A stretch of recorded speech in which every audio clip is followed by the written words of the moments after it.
Veterans Day Appreciation Assembly. I am Nick Sarang, president of the senior class. Veterans Day is an opportunity to honor those people in our armed forces who have made the decision to serve our country. I will now ask you to stand, gentlemen, remove your caps, and remain silent as the members of the American Legion, Post 166, present the colors.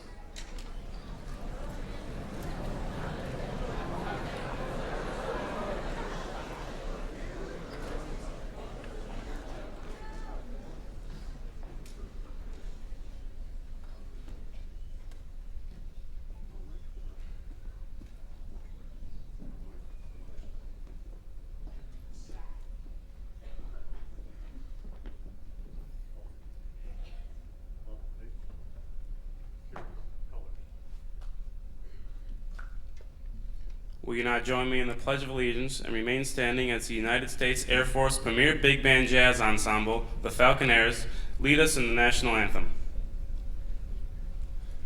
I pledge allegiance to the flag of the United States of America and to the republic for which it stands, one nation under God, indivisible, with liberty and justice for all.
As the principal of Glenbrook South, it is my pleasure to welcome you here this afternoon.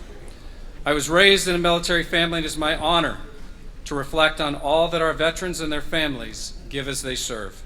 My dad was in the Air Force in pararescue for 25 years. The motto of pararescue was and is that others may live.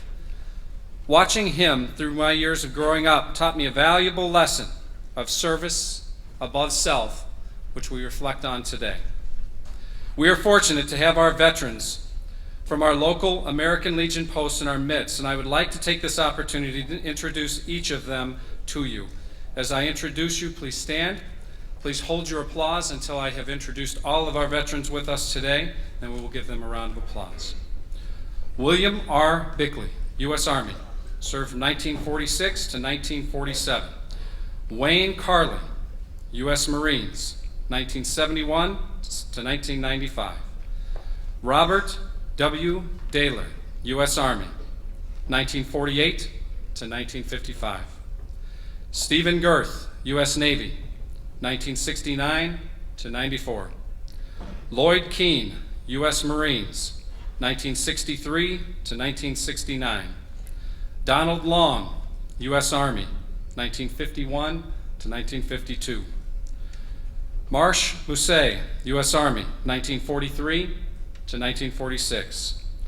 Frank Older, U.S. Navy, 1961 to 1965.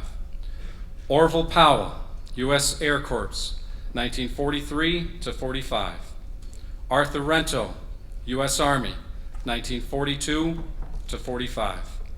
Bob Matthews, U.S. Navy, 1956 to 1991. George Klein, U.S. Army, 1941 to 45. Roger Ross, U.S. Army, 1965 to 69, and Bob Emerson, U.S. Army, 1968 to 78. Please give them a round of applause.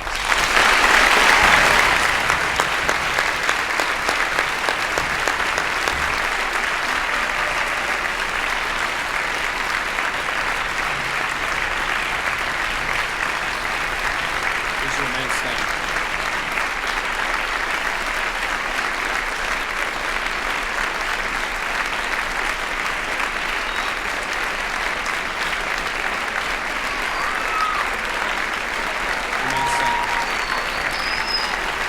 Well done, Glenbrook South. Remain standing, please. I would now ask if there is anyone in our audience who has served or is currently serving in the military to please stand and remain standing. I would also ask you to remain standing if you have a parent, brother, or sister who is currently serving.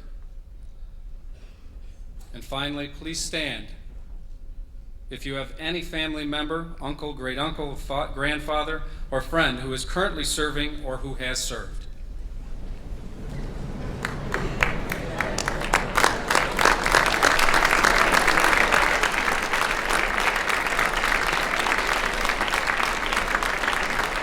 Thank you. Thank you. You may have a seat. As you can see, we have many in our student body who are greatly impacted by veterans and their service to our country. They are truly all around us. To those of you who do or who have served, I add my personal thanks and admiration. And again, thank you, gentlemen, for being with us today. It is now my pleasure to welcome Mr. Terry Joswick, head of our Social Studies Department, to continue our reflections today.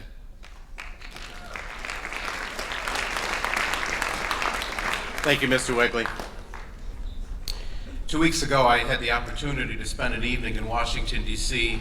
with my daughter, who is a senior in high school. We always enjoy going to D.C. This time we went at night to see the monuments on the National Mall.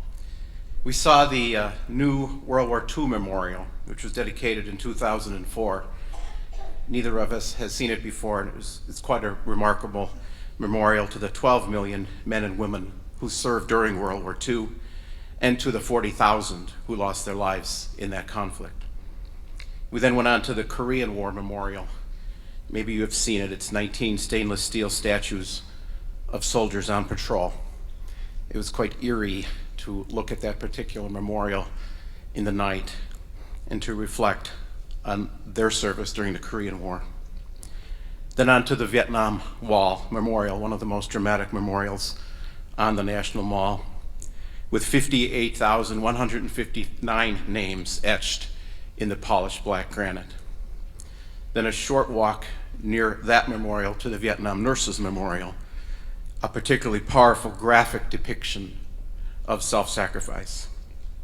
At these memorials, we once again learned in the quiet of a warm October Washington evening that freedom is not free. The very least we can do is remember the sacrifices veterans have made to secure the freedoms we continue to enjoy.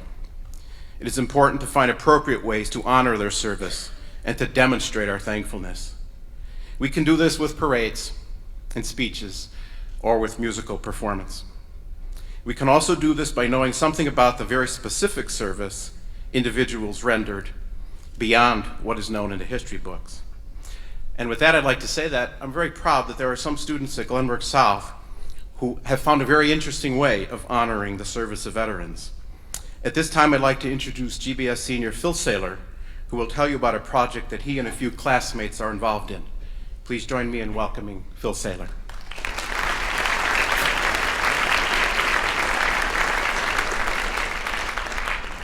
Thank you, Mr. Joswick. Hello, Glenbrook South. Today we celebrate those who have fought and served in our nation's armed forces. Some of them have given their lives for the freedom that we have every day, and we are forever indebted to them. I work with the Veterans Oral History Project in partnership with the Glenby Public Library. I would like to present the members of this program. Please hold your applause until the end. The independent study is sponsored by Mr. Rhodes of the Social Studies Department, as well as Ms. Weed of the Glenbrook Public Library. The members include David Salk, Laura Matterhock, Carrie Hampson, Matt Moore, Edson Castrahone, Julia Skulstad, and Annie Boswell.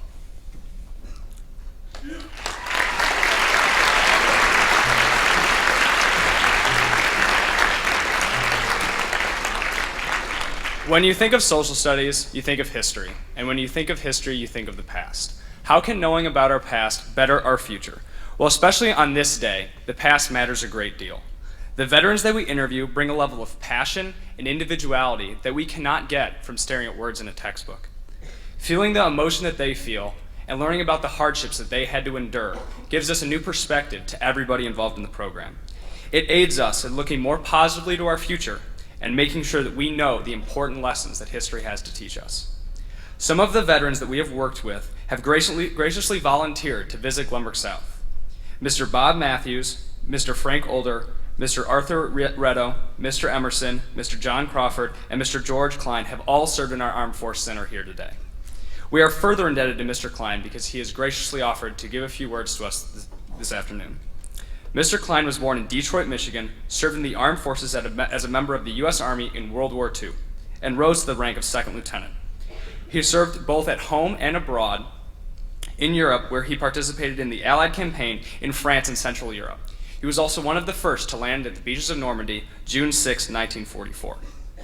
Mr. Klein received many decorations for his service, which include the Silver Star, the Bronze Star, and 2 Purple Hearts. Please join me in welcoming Mr. Klein.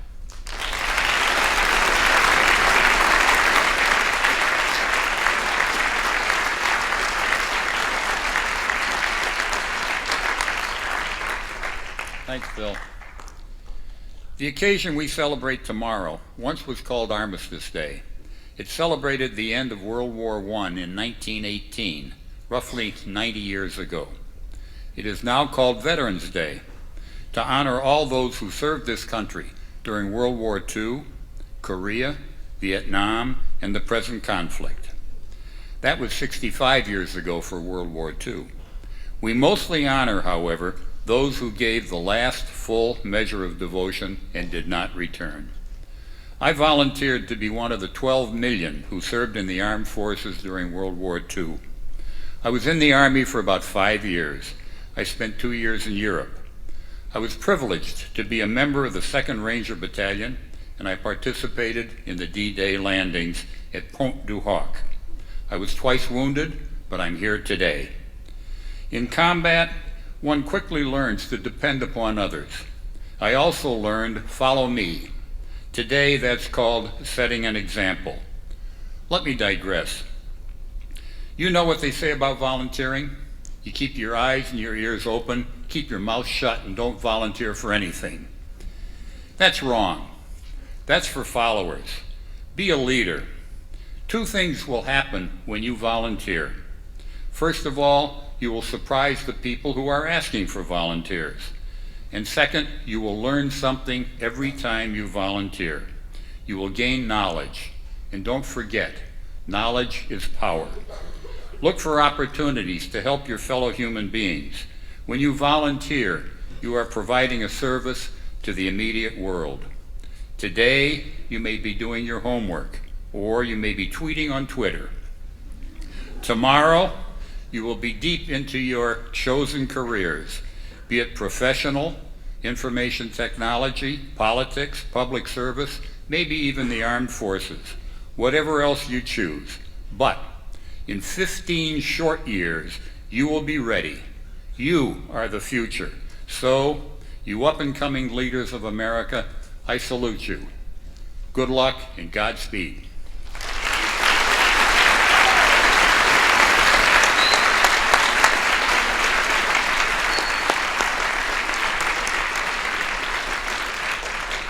Thank you, Mr. Klein, and I can tell you as I reflect on what you said in this audience, there are the future leaders of America. These are tremendous people who do know that you learn something every time you volunteer, and they find many ways to volunteer, which I am thankful for. And thank you for your words with us today. It is now my pleasure to turn this over to Mr. Carl Bradley from the Air Force Academy Band. How you doing, Glenbrook South? Now, come on now, you can do better than that. How you doing, Glenbrook South? On behalf of Lieutenant General Mike Gould, Superintendent of the United States Air Force Academy, direct from Colorado Springs from the United States Air Force Academy Band, this is the Falconaires!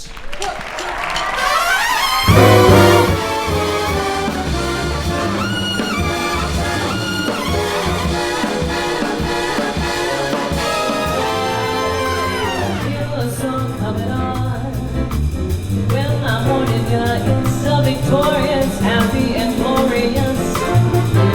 Spread. I feel the song coming on. It's a melody full of the laughter of children now after You'll hear a true story, bringing through love and glory. Hallelujah. And goodbye troubles are gone. Let those heavenly drums go on, sounding a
song coming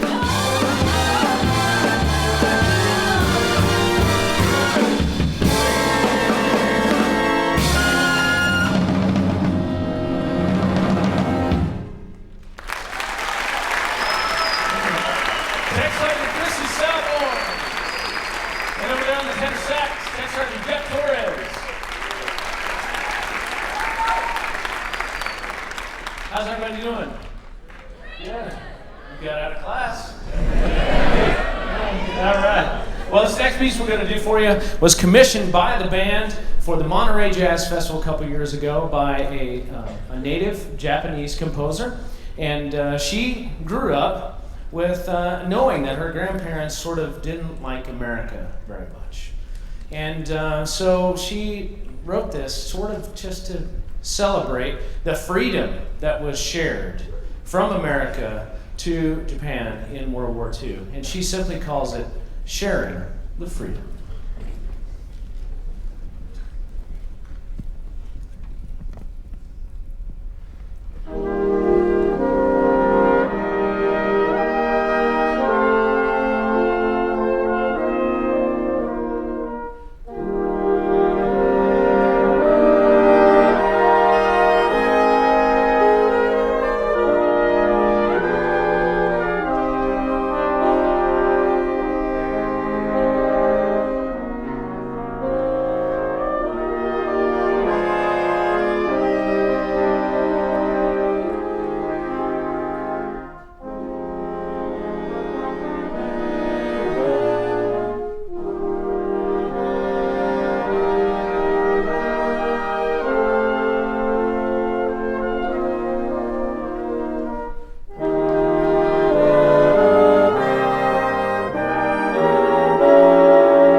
here on the bass, Tech Sergeant Jason Crow. And on the tenor sax, Tech Sergeant Ricky Swim. For those of us on stage are doing one of the 150 different jobs available to the enlisted corps in the United States Air Force, and that means there's 149 jobs I know nothing about.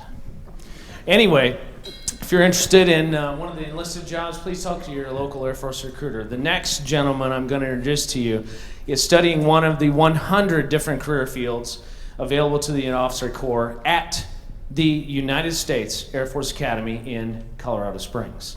He went to high school here in the great state of Illinois. He's a part of the class of 2013 there at the Air Force Academy. Here he is, Cadet Force 4th Class, Kyle Shorey.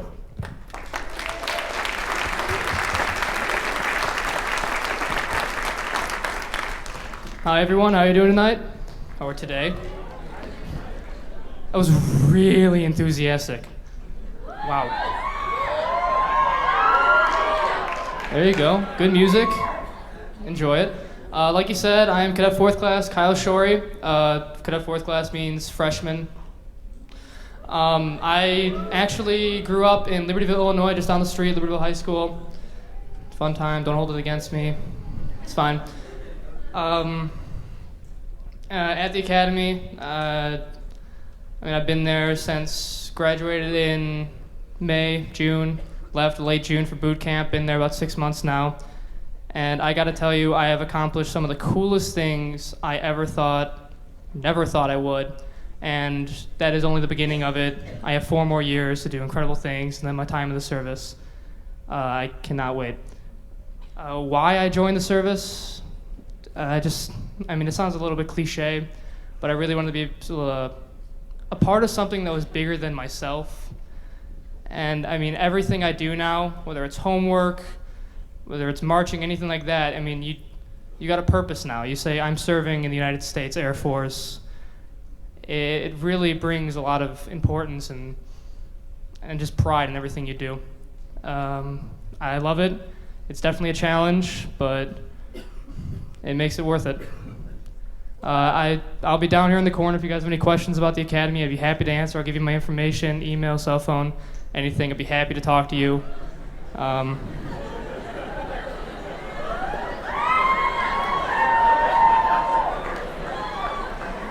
A date, maybe. I don't know. That's fine.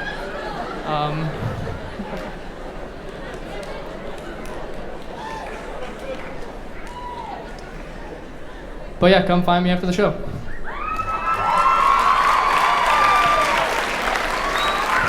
You weren't listening until he wanted to throw his phone number out there, huh? Okay, I see how you are. All right, so the job that we do here on stage, every time we perform, it's Veterans Day. And I say that because every time we perform, we celebrate the service that guys in the first 2 rows here have accomplished. And we serve with that great example and in mind, and hope that we do justice to our service. And so right now we're going to play all the armed service songs of the United States of America. So stand if you hear your school song. Here we go.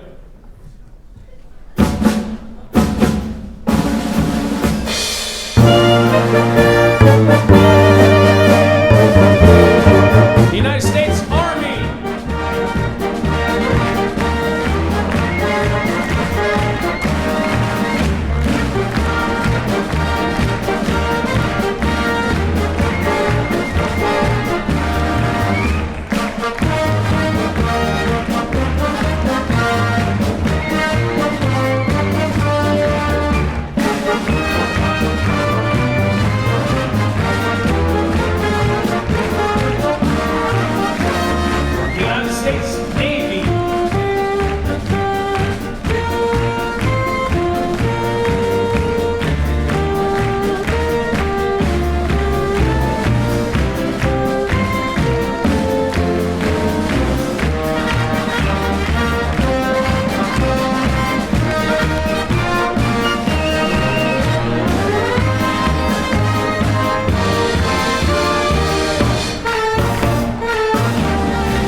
From Colorado Springs, Colorado.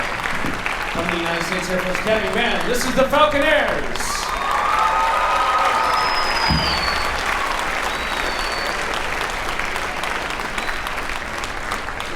Thank you to the Falconaires.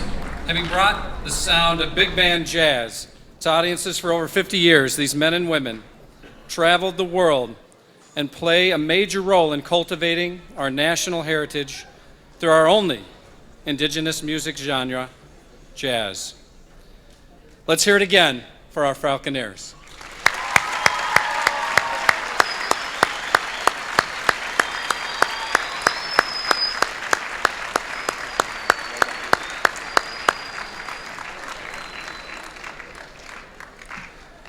Those in our military services have and do, in a very real way, put their lives on the line for us. Our flag is at half-staff today as we remember the victims from Fort Hood. We also remember 2 Glenbrook South graduates from the class of 1995, Brian Kennedy and Christopher Zimney, who lost their lives in the conflict in Iraq. Please join me in a moment of silence for our Glenbrook South graduates and others who have lost their lives in the service of their country.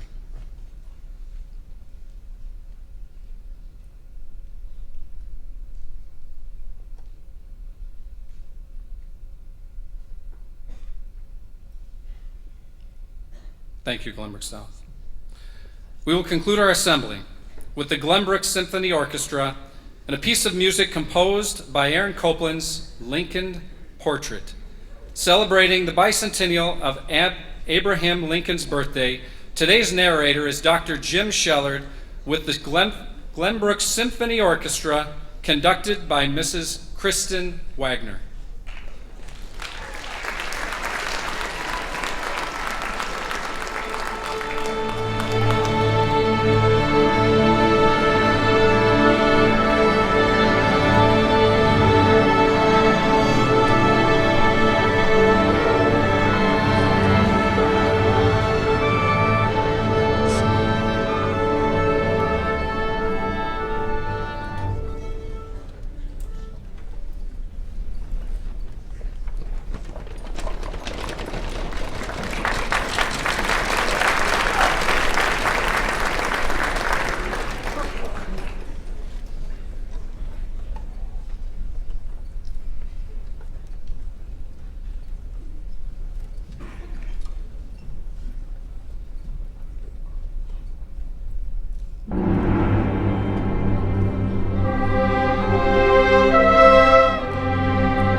Fellow citizens, we cannot escape history.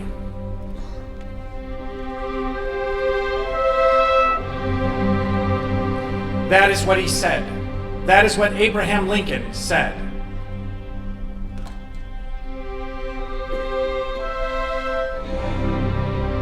Fellow citizens, we cannot escape history. We of this Congress and this administration will be remembered in spite of ourselves. No personal significance or insignificance can spare one or another of us. The fiery trial through which we pass will light us down in honor or dishonor to the latest generation.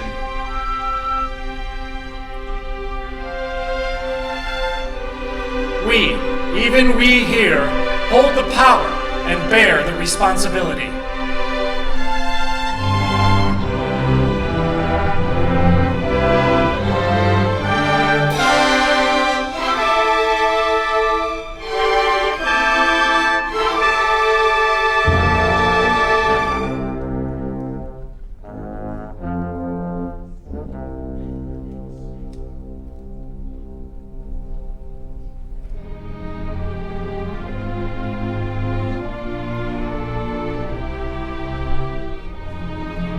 He was born in Kentucky, raised in Indiana,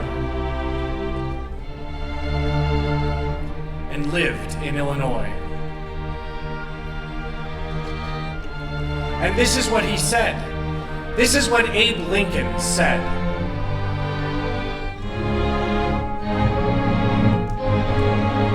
The dogmas of the quiet past are inadequate to the stormy present. The occasion is piled high with difficulty, and we must rise with the occasion. As our case is new, so we must think anew and act anew. We must disenthrall ourselves, and then we shall save our country.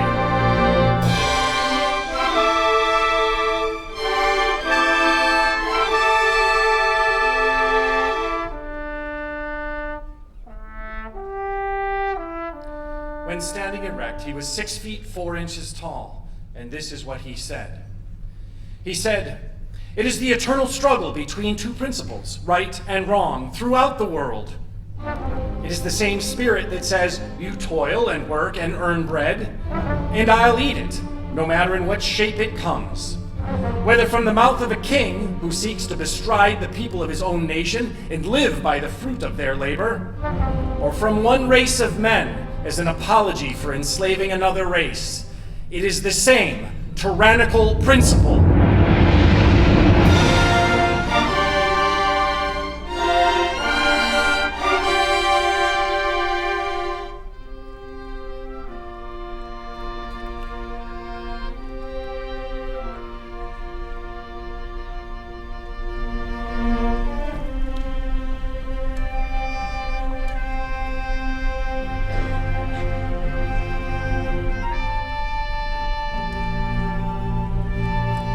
Lincoln was a quiet man.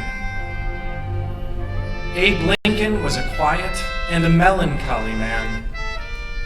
But when he spoke of democracy, this is what he said. He said, "As I would not be a slave, so I would not be a master." This expresses my idea of democracy. Whatever differs from this, to the extent of the difference, is no democracy.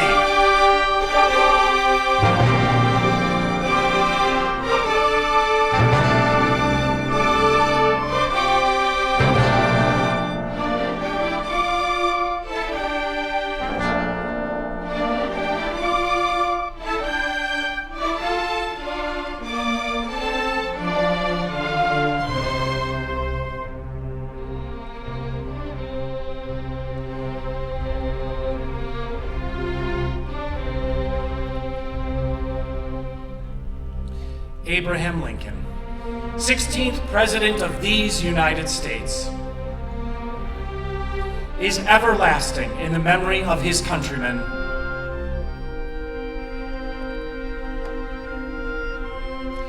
For on the battleground at Gettysburg, this is what he said. He said that from these honored dead, we take increased devotion to that cause for which they gave the last full measure of devotion. That we here highly resolve that these dead shall not have died in vain, and that this nation under God shall have a new birth of freedom, and that government of the people, by the people, for the people, shall not perish from the earth.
Thank you for your respectful attention, Glenbrook South. I'd be honored to see you tomorrow at 11 a.m. at Glenview's Veterans Day ceremony at the monument on Glenview Road and River Drive. Tomorrow, wherever you are during Veterans Day, take a moment and reflect on all that our veterans with us today and throughout time have given to each of us. Also, continue to take advantage of the many service opportunities you have every day in our community and our world to make a difference, which you do already. I'm very proud to be your principal. This concludes our assembly. Thank you.